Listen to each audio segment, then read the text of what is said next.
Okay. You've reached the True Word Faith for Life with Dr. Shawn podcast, and I am here at the True Word Faith for Life with Dr. Shawn podcast to deliver something I was going to deliver tomorrow morning, but I think I'm going to do it now because I think it's going to end up being two parts. And so if ends up being two parts, then we'll just do the other part tomorrow morning. But I had to get after it. I think it's just critical information. Are communism and socialism as good as the left says? And I don't believe it meets with the buzz, but you decide. And we're going to go over it. We're going to use facts. We're not going to use a bunch of fiction or hyperbole. We're going to use facts. And I like that. I like facts. Facts are cool. I think facts should come back into play here in America for sure, and around the world, no doubt. I appreciate the fact that, on a Friday night, you guys could be listening to anything and you're listening to me prattle on.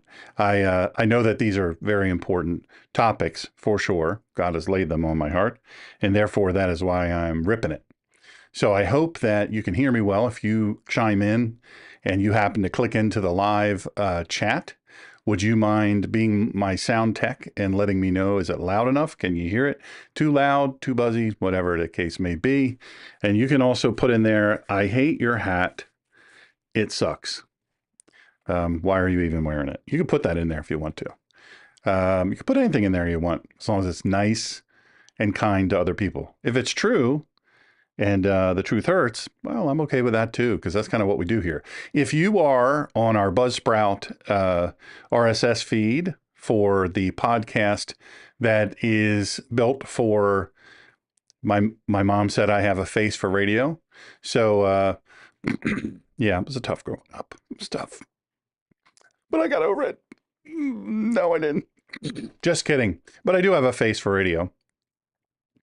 You will see in the episode description a link for Are We the SS, or Are We America Titanic, the Titanic America. And I put that link in there for you to click on. And that's a podcast I did earlier today. And people seem to be all abuzz about it. Also, the audio only for you that can't stand my face or my hat or anything else about my appearance.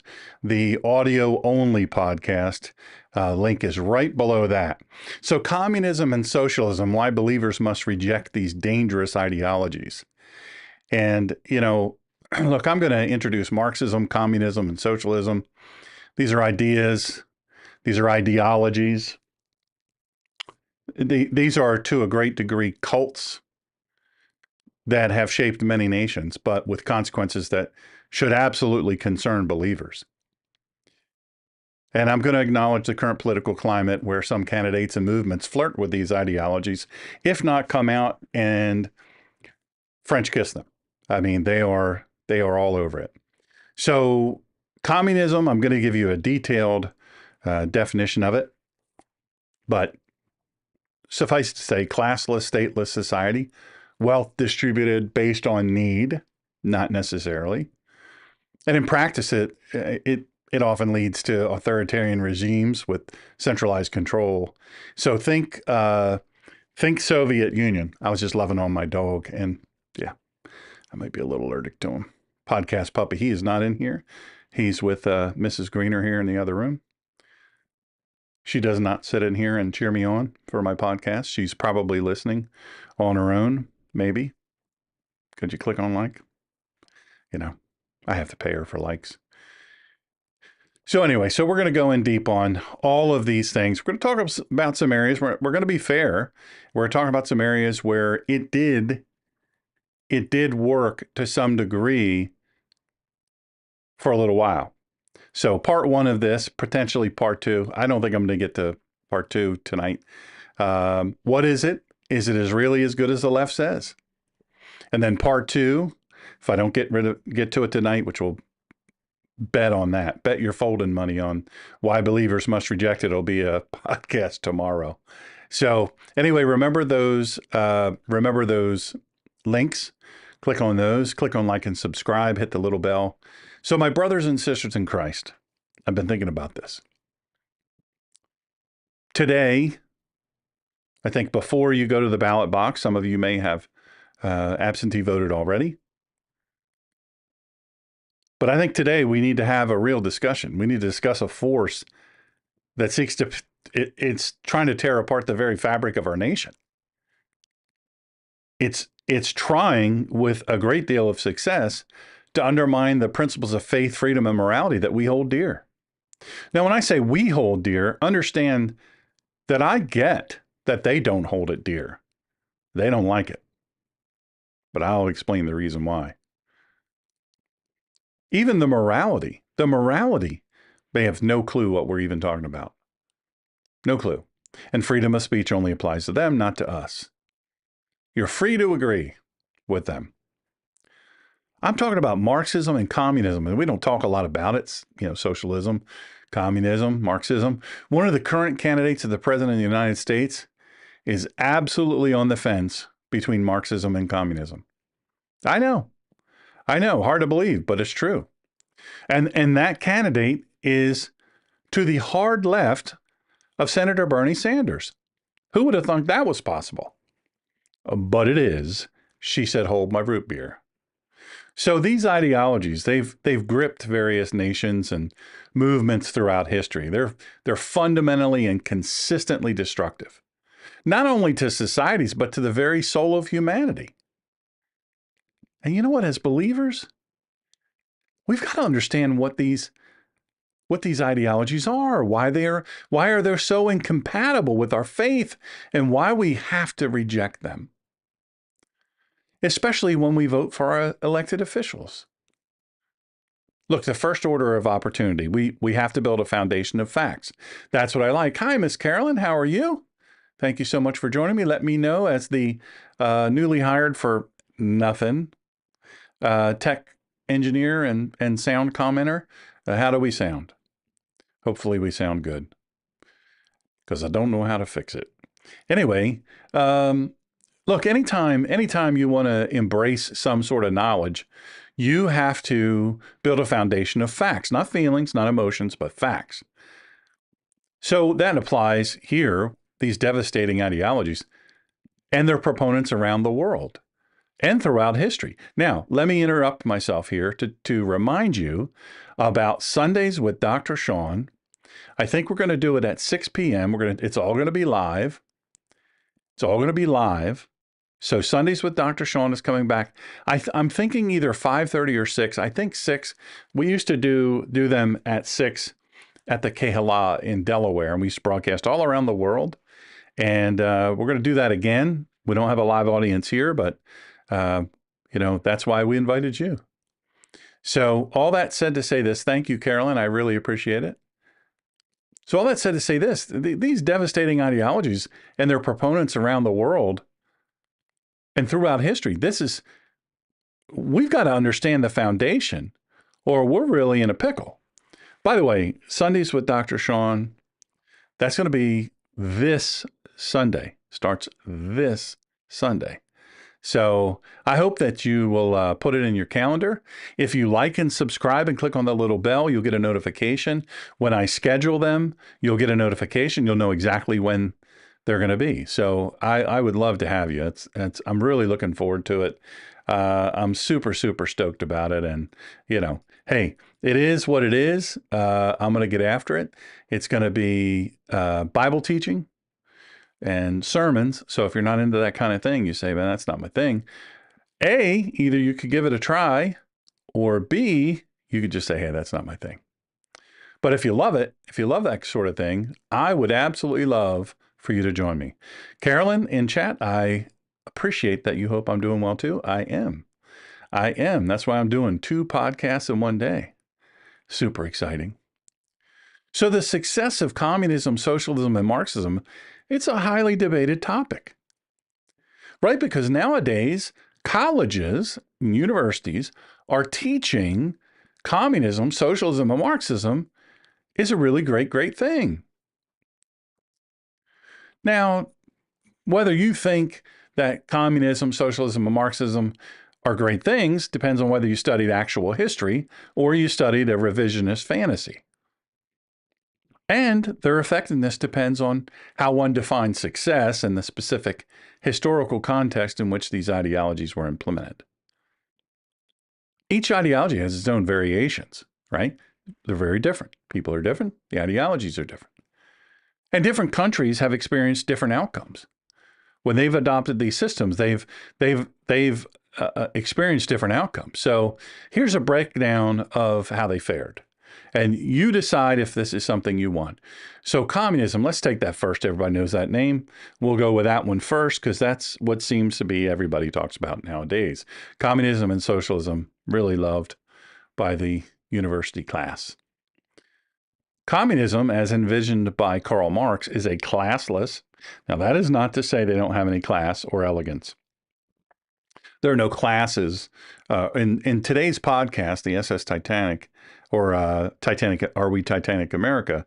I talked about, let's see here. Do I have this how it's supposed to be? I do not think I did. Sorry about that. A classless society, you know, in India, from which Kamala Harris's mother comes, they were in a very high caste or class, community group. They were in a very high one, right? You could be the very low one. She loves to go on and on about how I was raised by a single mother. That's her answer to every question, quite frankly. Hey, is it sunny outside? Well, I don't know if you know, but I was raised by a single mother. Come on. For Pete's sake. I don't know why Pete takes such a beating, but he does. She wasn't just raised by a single mother. She had a father. He was an involved father, more so than they like to talk about. It looks good to say. Anyway, go listen to that. I put the link in there. Don't make me redo the whole thing. Good lands. So it's a classless society in that there's no rich, there's no middle, there's no poor. It's just, there's no classes. Everybody gets a fair shake. Everybody gets the deal. Isn't that great? We're going to do that. So the people that aren't willing to work, they get as much as the people that are. And the people that are busting their hump, well, they get the same as the people that aren't. I'm just saying. So it's a classless, stateless society where all property is owned communally, in other words, by the state, and wealth is distributed based on need, in other words, based on how much the state wants to give you. In practice, however, most attempts at communism have resulted in authoritarian governments with centralized control over the economy and society. And just say, when I say most, I mean all. So I'm going to give you some historic examples. Soviet Union, USSR. It was established after the Russian Revolution in 1917, and it implemented Marxist-Leninist principles. So initially, the Soviet Union achieved rapid industrialization and military strength, but its authoritarian governance, its lack of political freedoms, its suppression of dissent, which means killing the people that you don't like because they don't like what you're doing. They have a different idea. You kill them. That's political dissent. That's political. So when somebody says dissent, that's what they mean, killing you. And economic inefficiencies, which when someone says that, that's an egghead thing. When someone says that, it means you're starving to death. Starving to death. So ultimately, this led to its collapse in 1991, right? Remember, the USSR, it imploded. Now, famines such as in the Ukraine in the 1930s and economic stagnation and widespread human rights abuses, it marred the Soviet experience. The Soviet experiment was wrecked by these things. How about Maoist China? Now, most young people nowadays, they don't know what Maoist China is. They don't have any clue what Maoist China. They don't know who Mao Zedong is because they don't study history. They study revisionist history. Or if they study him, they say, well, he's a pretty great guy. Pretty great guy. You know, remember some years back there was a Christmas tree decorated with ornaments that had Lenin and Stalin, Karl Marx, Mao Zedong, on them, and they were red. And it was in the White House. But you guess who? So under Mao Zedong, China implemented communist policies, right? Same thing. State, nobody owns anything. The state owns everything. And we share it with everybody according to their need or according to how well they go along with the program. Anyway, we're not going to get anywhere if you keep interrupting me. I say that to myself. So this great leap, do you remember hearing this? The great leap forward, if you studied in an actual school? This is a communist policy that they call the Great Leap Forward and the Cultural Revolution. So these policies, they were the direct cause of widespread famine.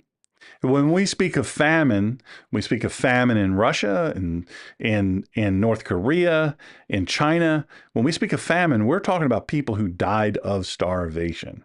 Political repression, when we speak of repression in any of those places, that means people weren't allowed to say what they thought. And if they did, they got put in camps or they got killed. I may be redundant on that. By getting put in a camp, most of the people got dead. And the deaths of millions and millions and millions of people. Now, you might say, I just don't think that's true. I don't understand how that could be true. How could I not know that? Yeah, my point exactly. How could you not know that? Look, don't feel too bad. Maybe you went to a school and they didn't teach you these things. But I'm going to teach you. Old Dr. Shawn's going to bring you free. This costs you nothing. All I ask is you click on that stupid little subscribe thing. Is that so hard? Is that so hard? Is it so hard? I don't know. Shawn, I think it's pretty easy. I had to lose that hat. It was 1,000,000 degrees. Anyway, after Mao's death, China adopted market reforms under Deng Xiaoping, leading to rapid economic growth. Though I don't know. I wasn't sure what I wanted to say here. The country remains politically communist under the leadership of the Communist Party, the Chinese Communist Party, the CCP. But it goes way, way deeper than that because they're in everything, right? Even though they say, well, we're a model for businesses, they're involved in everything. And you don't do anything unless they say you can. And you don't get to keep what you make. And you say, well, neither do we. We pay taxes. Well, they collect the taxes a little bit differently than we do. Communism, as implemented in the 20th century, largely failed to achieve the egalitarian and the prosperous societies it promised. In fact, being an agrarian ideal originally, and a big part of it, hey, we're going to grow food, we're going to give it away. We're going to grow food. We're just going to give it away. We're going to give it away to people that are hungry. Everybody's going to have a fair share. But guess what happened? They weren't so great at growing food. They needed a lot of help. And so the United States grew a lot of grains, believe it or not, even though they have so much rice. We try to teach them how to grow corn. We a lot of things. I mean, we just try to teach them how to do bigger farming. Now, listen, not for nothing, but our food supply is pretty highly processed. And by pretty, I mean completely. And we don't have health care. We have sick care as a result of it. That's for another podcast. But the bottom line is they promised prosperity. They promised egalitarian society, and it didn't happen. Didn't happen. Not it didn't happen in some. It didn't happen at all. And the lack of political freedom, the total and complete economic inefficiency, and the widespread repression, and by repression we mean shooting people who dared not cheer you on as the greatest thing since sliced bread, they are often cited as reasons for the failure of the communist regimes. Now look, the second part of this, I'm going to teach you why it really failed. Yeah, the widespread repression, that sucked. We don't like that. Economic inefficiency, well, that drew air. And then the lack of political freedom, well, that just plain couldn't breathe. But it was something totally different. Well, let's go on to socialism. Why not? Let's keep moving. This thing can't be 2.5 hours long, or can it? Socialism. Socialism refers to a range. And look, if you're sitting here, and I hope you don't feel guilty if you're listening to this live or on playback. Don't feel guilty that you don't know these things. Maybe you're hearing these things. You're like, wait a second, this doesn't sound at all like what Kamala was talking about. This doesn't sound at all what Bernie Sanders and the one that they give the 3 letters. I don't like her. I just she's dangerous. She's super dangerous. I don't say her. I don't not say her name because I don't know her. I don't know her name. I just don't want to give her any more press because she's loves press, loves clicks. Well, she doesn't know anything either. She doesn't know anything. She went and got indoctrinated, and now she's she's spreading the good news of destroying everything over and over and over. So socialism refers to a range of political and economic systems where the means of production are owned or regulated by the state or the public, the state, the government, with the goal for you Face Radio podcast audio only folks. I just shook my head in a very sarcastic no. It doesn't. It's owned or regulated by the state or public. No. The Communist Party, the Socialist Party, they own it and they ain't giving you any. With the goal of reducing inequality, not, and providing more equitable access to resources. Equitable access to resources? No, they don't know the first thing about that. They don't know the first thing about that. Why? Because they feed themselves like pigs. The bosses, the leaders. Corruption is rampant. Somehow or another, they're fat while their people are skinny. Don't know how that happened. It's magic. And you'll hear them talk about, well, but if you say somebody on the left, you got to stop talking bad about communism and socialism because there's different kinds, Okay, are there the kinds that worked and the kinds that didn't? Because those are the only kinds. But they think, well, there's democrat socialism and there's authoritarian socialism. Now, they sound great. Democratic socialism, well, that's everybody gets a vote. Well, you don't get any vote. And authoritarian socialism is you don't get any vote. So Nordic countries, you've heard a lot about that. And maybe you don't know that, democratic socialist countries like Sweden or Denmark or Norway, maybe you didn't know they were socialist countries. Well, so, they're different. They're different. They're democratic socialist countries. That's just so different. And it's very different. No, it's not. Sweden, Denmark, Norway, they've implemented what's referred to as democratic socialism or social democracy. And these countries combine strong, vibrant welfare states. I'm making a face for you, face for radio, audio only people. You can't see it, but I hope you can feel it. Strong welfare states, oppressively high taxes. And by oppressively high, I mean 70 to 90%. Yeah. You say, well, wait, how do they live? I don't know. A lot of them are killing themselves. A lot of them are moving out of this awful, awful place as soon as they can. Now, look, I want to say I've been to all of them, Sweden, Denmark, and Norway. I've been to Russia. I've been to lots of countries. And I can tell you,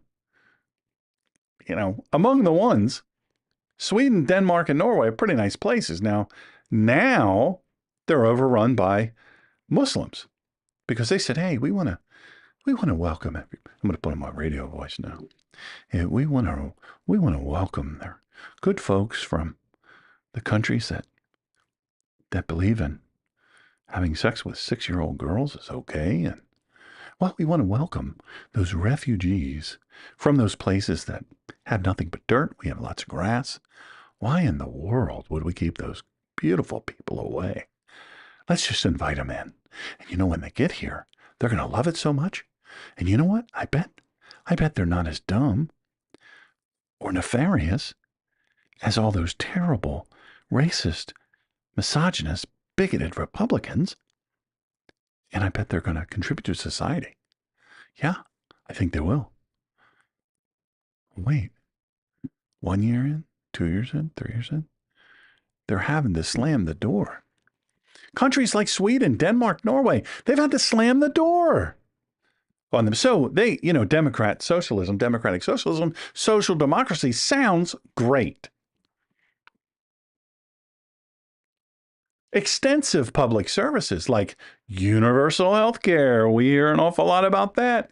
Universal education. You know what universal health care and universal education means? Universal health care means you have to get a heart transplant, and none of the doctors in your godforsaken hospital are capable of doing a heart transplant. Why? Because places that pay doctors the same amount as they pay, I don't know, the guy that sweeps the streets, I don't mean to be sexist. It could be a woman that sweeps the streets. I don't think they're signing up so much. They're going to medical school and they're going somewhere else where they can get paid real money. So universal health care sounds great until you wait 3 to 5 years for a heart procedure, or 3 to 5 years for a cancer surgery, or 3 to 5 years for a knee replacement, or even something simple. Universal education. That means the state educates your child, and you better like it. And allegedly, they have a market economy, right? So the maker of Ozempic, Novo Nordisk, is in, is it Denmark? I want to say it's Denmark. Yeah, I think it's Denmark. And it's the number one driver of the economy. If it weren't for them, they'd be done. They'd be out of business. And what did they do? They said, hey, you know what we can do? We can just raise the taxes. We can just raise the taxes. Why not? We're taxing them at 70%. Why not? We'll raise the taxes. Okay, Novo Nordisk. They're going to pay. Hey, our other great drugs that are so incredibly great for you. You know what we're going to do? We're going to subsidize not only healthcare, but also the drugs. And you know what? We're going to let you, choose between what we tell you to take and what we tell you to take. That's universal healthcare, and universal education is we're going to tell you what to think.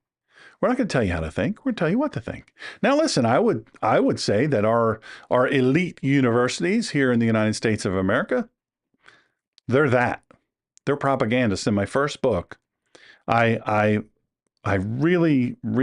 did somewhere close to 4 years of research in the education systems in America. And,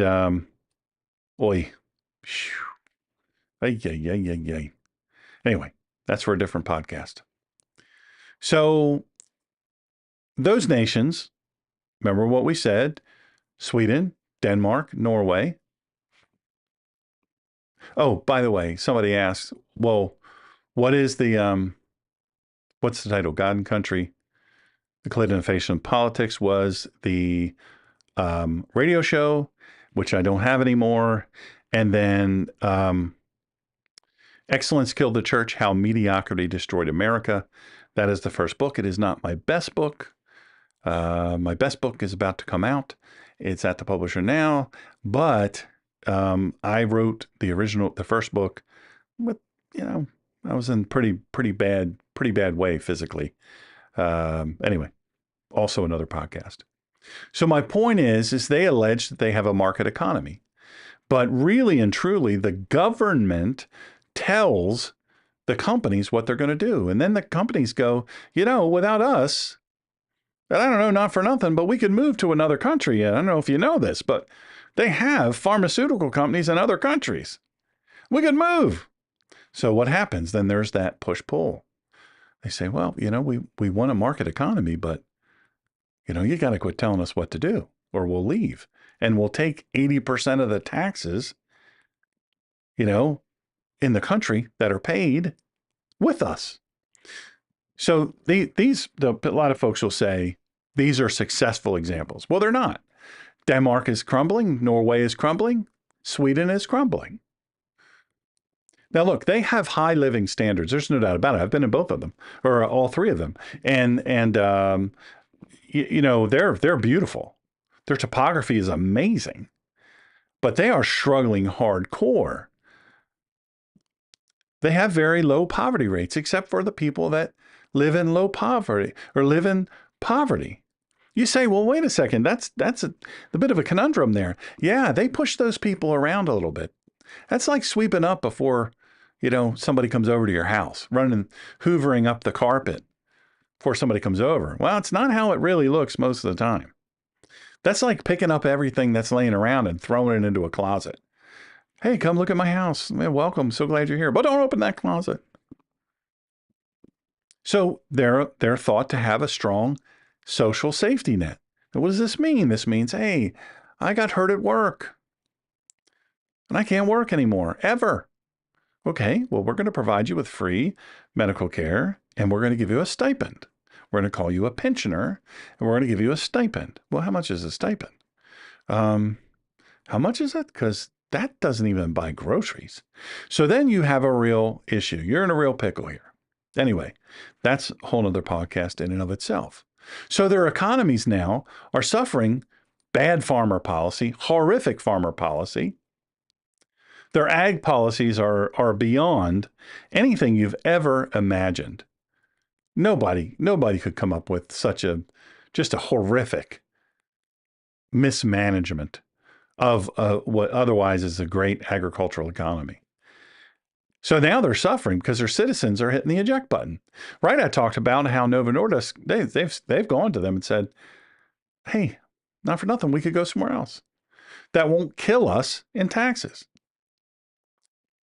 Oh yeah, they have workers too. And oh yeah, we don't have to give them the vacation that we have to give here. And oh yeah, we don't have to give all of these things that we have to give to employees here. And even people that don't work here. So they're hitting the eject button.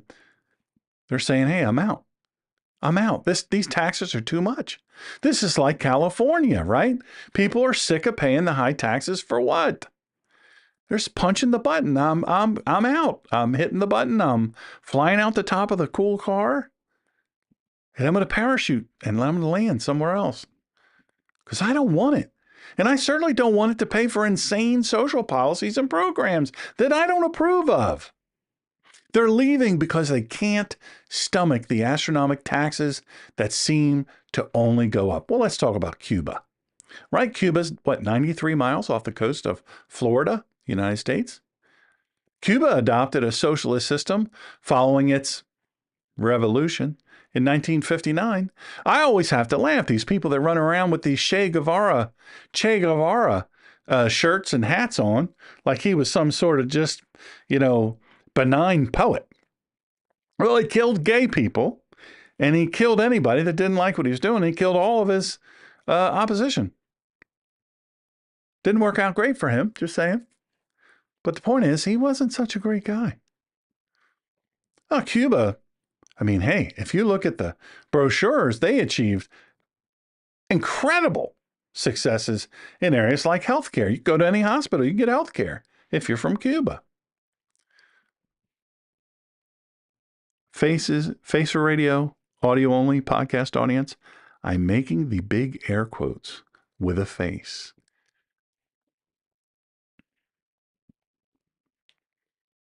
Healthcare.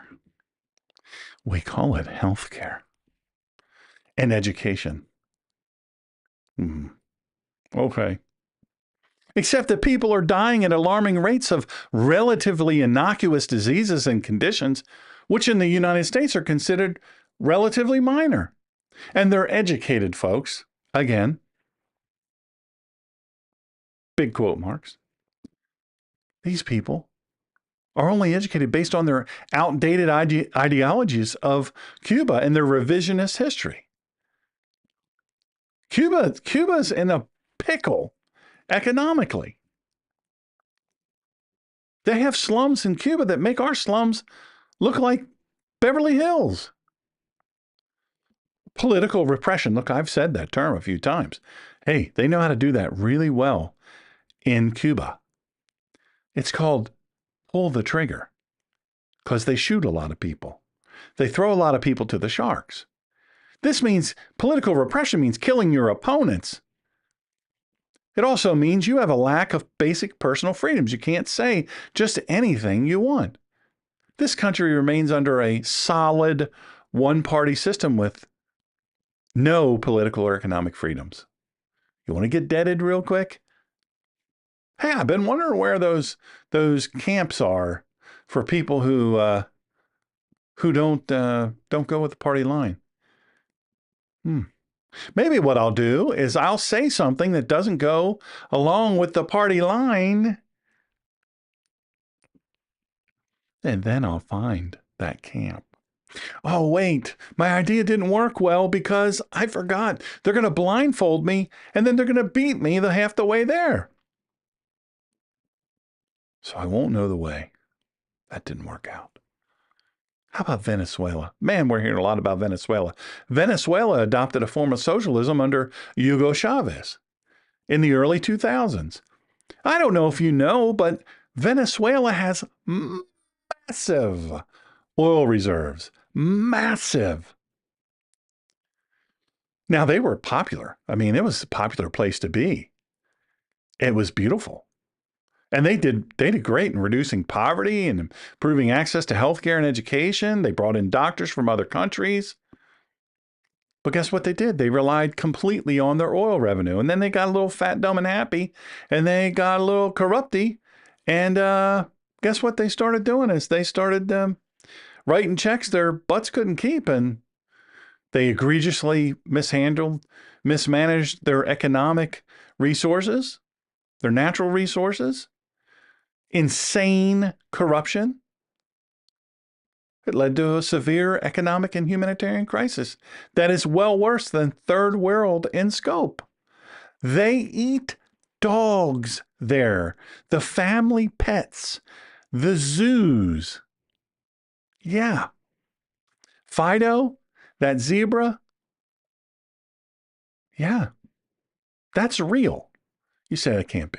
I can't believe it. Why don't we see it on television on the nightly news?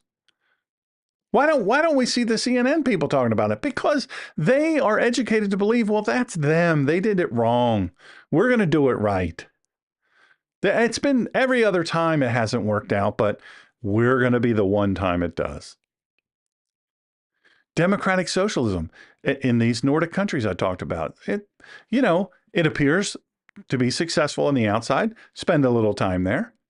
I happen to know people who are from there, and they quickly got out of there because they said, I'm not paying that kind of money for these insane social programs. And I mean, you want to talk about DEI and all that stuff? Oh, my lands.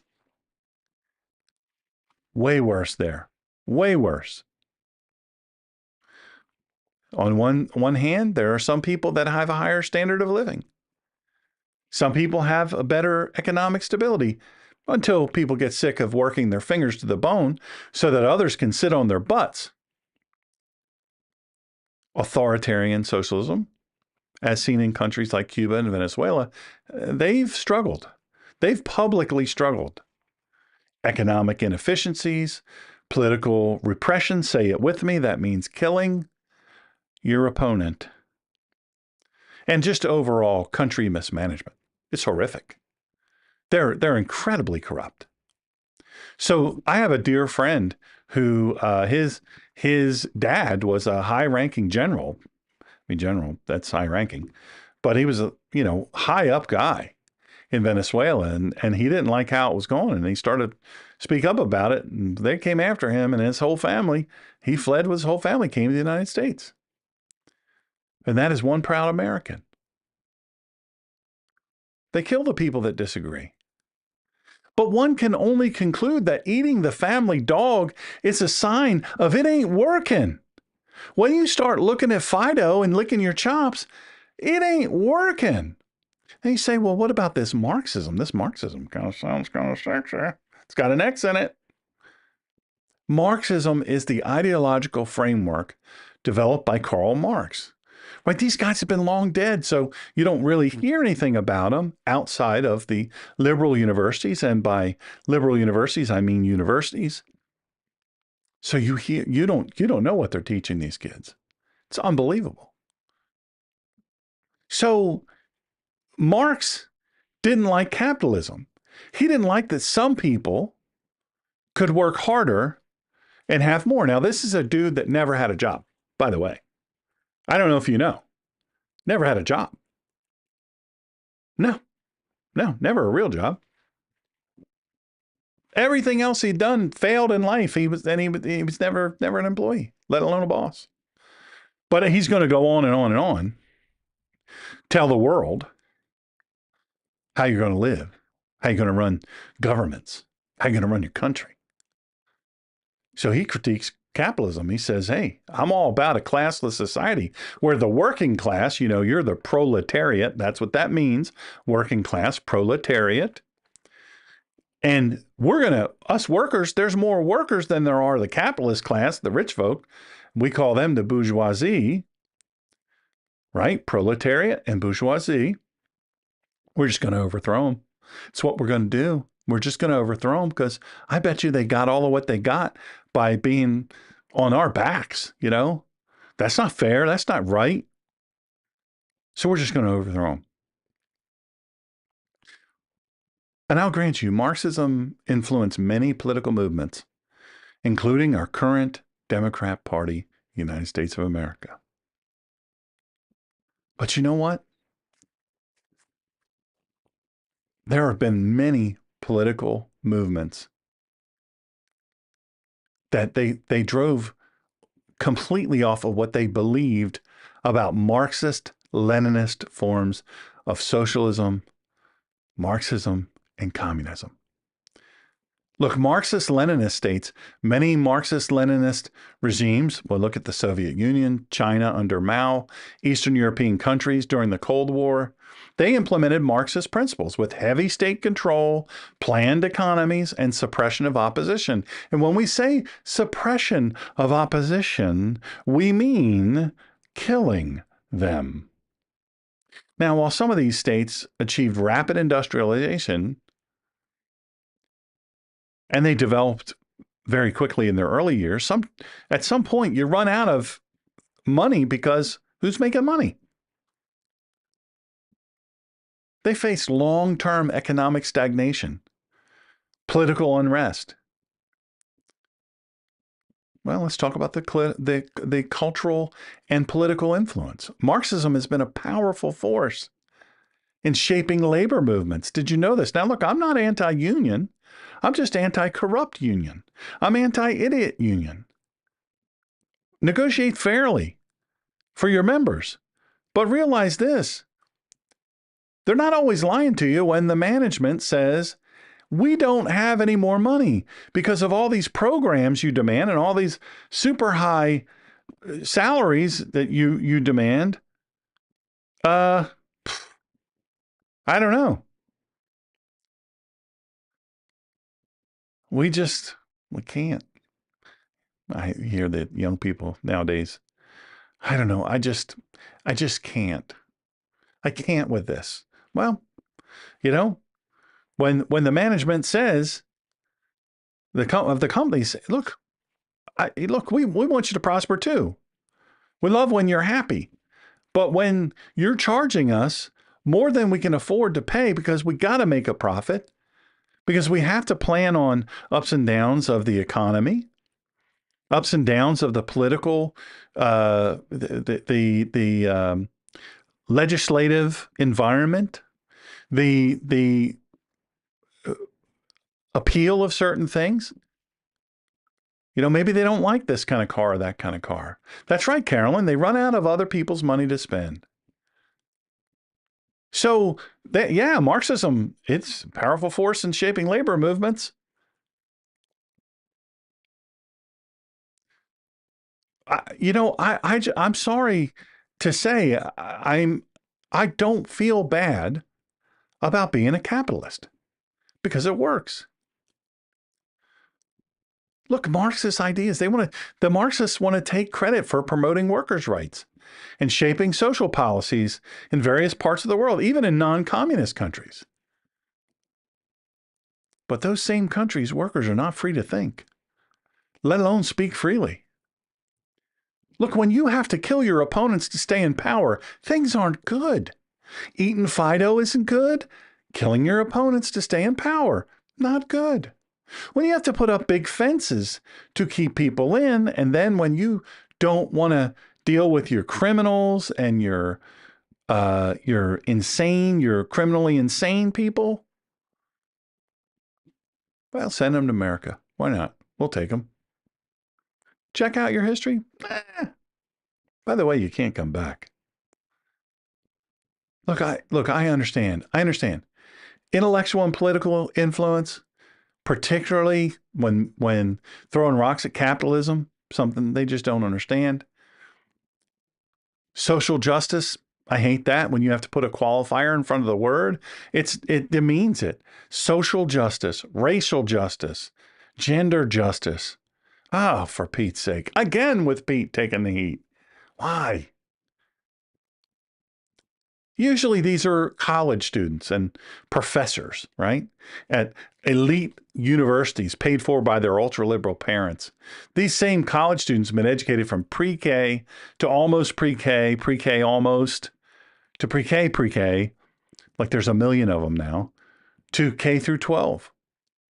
And then on through college by ultra-leftist, again, face for radio, audio only, educators who themselves were educated in the same way. But in terms of practical implementation, Marxist-Leninist states have dependably failed to create the classless, prosperous societies Marx envisioned. And it always resulted in authoritarian regimes where they kill people who don't like them. Look, communism has completely failed. It's completely failed by biblical proportion. In all of its historical implementations, it's failed every time. Economic stagnation, political repression, again, that's where you kill your opponents. Which, not for nothing, I'm just going to say in 2 months, the leading candidate for the GOP has had 2 attempts on his life, one of which split his ear open, killed another person, almost killed 2 others. And then 2 months later, also while under the protection of the United States Secret Service, that was going to kill him. 2 months. Political repression? We're saying it's in other countries? Come on, forget about it. Are you kidding me? The second one, just not that, a few days ago. It was like nothing. Oh, yeah. By the way, in other news, somebody was going to shoot the president again. He had a gun. He had a rifle. He was on the 6th hole. Yeah, the president was coming. Some guy in the Secret Service. Again, for you Face for Radio, audio-only podcast, snap of the fingers. Oh, shucks. Didn't work out for us again. Political repression. Look, it didn't. Think what you want to think about Trump. Ask yourself why. Why are they coming so hard after this guy? Why is the left coming after him? Lawfare and calling him a Russian and all these things and just these terrible, terrible things. Oh, he's going to be a dictator. He's going to be a communist. He's going to be Hitler. Well, he served for 4 years and he was none of that. Gas was cheaper. Everything was cheaper. It was all better. Despite withering opposition, it was way better, but they're going to tell you it was worse. Look, socialism has had conditional success, right? The Nordics. We can't argue with that. It's a beautiful place. That area of the world, beautiful, beautiful. But consistently, economic and political crises. Other places around the world, hey, involves the family dog getting eaten. Or you getting killed for saying, hey, I don't really like to have to eat my sweet Fido. I don't really like to eat podcast puppy. You end up dead. Look, the workers, they've had to work themselves to death for pennies and crumbs.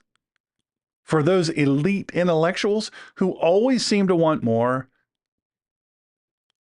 never. Communist regimes, it never works. The utopian goals Marx envisioned, never. Never, ever. Look, the left wants to say, look, their success depends on implementation. The wrong people tried to implement it, and thereby it failed. We're better. We're smarter. So we're going to do it right. We'll figure it out. Well, no, we're not going to be bad. We're going to be good. We're going to be super, super good. We're going to be the goodest people ever. Except look at what they're doing in universities. They don't like the Jews. So guess what they do? They threaten them. They try to scare them off of campus. They tell the colleges, hey, divest from Israel or we're going to burn the place down. We're never going to leave. And we really smell bad. You're going to do this or else. We're going to riot. We're going to set fires. But those same people, if we just do their communism and socialism thing, they're going to be good. Be nice. They're not going to get power mad or power hungry. No. No, not at all. Look, what are the leaders of these places like? What are they like? Do they harm their own people? Do they enrich themselves personally? Well, there's lots of differences, but I'm going to give you a real quick rundown, then we'll be finished. As I said, it's going to be 2 parts. I'm going to do the other part tomorrow morning, 9 a.m. Eastern Standard Time, I think. So leaders of authoritarian communist regimes, that's what we're going to talk about. In many authoritarian communist regimes, leaders, and when I say many, I mean all, leaders centralize power, that means central to them, to extreme levels, leading to widespread abuses of human rights, economic mismanagement, and personal enrichment. Joseph Stalin, Soviet Union. Under Stalin's rule, many millions of people died horrific deaths due to forced collectivization, purges, famines, including the Holodomor in Ukraine, 1932, 1933. Millions died. He killed them. And he wanted them to die. Stalin's regime was marked by, he was a million times worse than Hitler. Hitler was horrible. But Hitler was JV compared to Stalin. We're talking hundreds of millions. You say, is that true? Yeah, it's true. When you add in the number that he killed and the number that starved because of his policies, yeah, it's true. The number that died in labor camps and the gulags, and the number that the secret police killed that were never seen again. Look, they investigated any opposition and they killed it. Stalin, it didn't appear as though he personally enriched himself, but he lived a life of luxury. He had multiple residences, personal security. Why? Because the people wanted to kill him. Why? Because he was horrific and he was killing all his people. The consolidation of absolute power came at the cost of millions of lives and widespread suffering. How about Mao Zedong in China? I talked about him. Mao's policies, particularly the Great Leap Forward and the Cultural Revolution. Great Leap Forward was 1958 to 1962. The Cultural Revolution was 1966 to 1976. Catastrophic famines. Tens of millions of people were starved to death. The Great Leap Forward alone, it was estimated to cause between 15 and 45 million deaths due to starvation, forced labor, and purges. That's real. If you had studied real history, you'd know that. Now, you want to talk about personal enrichment. Look, Mao Zedong, he didn't look like he was a super rich guy because I don't focus on personal material wealth. He had immense personal power and authority over China. He lived very well while his people were starving to death. He had these insane ideological goals. They were disastrous for China, disastrous for the population. Now let's talk about North Korea, Kim Jong-un and Kim Jong-il. Bad, bad. North Korea, under both Kims and his predecessors, extremely regressive, extremely repressive, extreme human rights abuses, extreme poverty, extreme food shortages. Every year, they lose between 300,000 and 600,000 of their citizens due to starvation alone. Every year. Mass imprisonment of political dissidents in labor camps. Look, when you go into these camps, you never leave. This regime controls all aspects of life, including media and access to information. It's called the Hermit Kingdom for a reason. Widespread poverty in North Korea. Widespread. But despite this, the ruling Kim family lives in an embarrassment of luxury. Personal palaces, 100,000 square feet palaces, expensive goods, lavish lifestyles. Look, if you want to look at the stark contrast between rulers and the general population, Kim is fat. He fat. He not even plump. He fat. Meanwhile, his people look like skeletons. They're starved to death. How about Fidel Castro in Cuba? His government implemented socialist policies, universal health care, education, all of which, hey, these are great. Hey, you want to die in a hospital of something very basic and minor? I know how. Go to a Cuban hospital. However, Castro's regime also killed political dissidents. He killed them. Restricted freedoms, meaning he killed those who begged to be free. He was responsible for killing opponents. Look, if you wanted to get shot, you got on a boat and you hoped that you could make it to Florida because he would let his soldiers target practice on you. That's reality. He imprisoned his opponents. And those opponents ended up dead. Castro completely mismanaged their economy. And no other but communist countries wanted to do business with Cuba. And even then, the dude was a nut job. Castro used to like to say he never had any personal wealth. But it was discovered that he controlled vast resources. Now, he wasn't as flagrantly luxurious as other authoritarian leaders, but he lived in great comfort compared to ordinary Cubans who had power rollouts, shortages, food, even of the most basic goods.